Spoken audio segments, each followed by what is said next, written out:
Anak ng tinapa. Labas!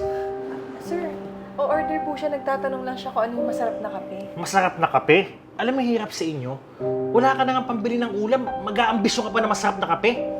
Bibili lang ako. May pambili naman ako eh. Ito. Galing saan?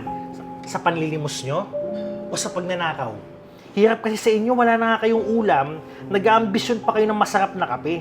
Sir, bentahan na natin. Customer pa rin naman po siya eh. Customer, kalokohan. Anong mangyayari sa susunod?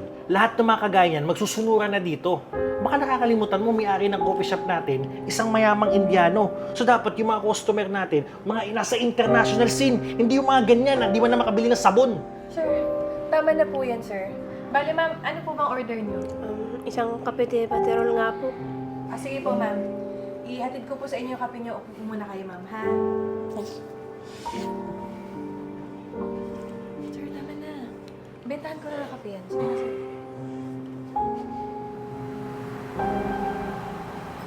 Hello, ma'am. Ito na po yung order niyo po. Salamat ha. Ano nga ulit yung pangalan mo? Camille po. Bago lang po ako dito. Thank you, Camila. Tapos nagpopo ka pa dito. Yan kapal nga ng mukha na mag-dine in yung dugyot na yan dito eh. Para ano, magpa-aircon sa coffee shop natin. Tapos anong susunod? May kitulog na rin yan dito? Kakape lang ako. Aalis din ako pagkatapos. Alis. Matawag si Mr. Kan. Hello, Mr. Kan. Ano po atin? Please hand the phone to my daughter. Anak niyo po? Wala naman po kayo sinabi sa akin na darating yung anak niyo. Di sana pa yung red carpet ko. My daughter is there. The one disguised as a beggar. Ha?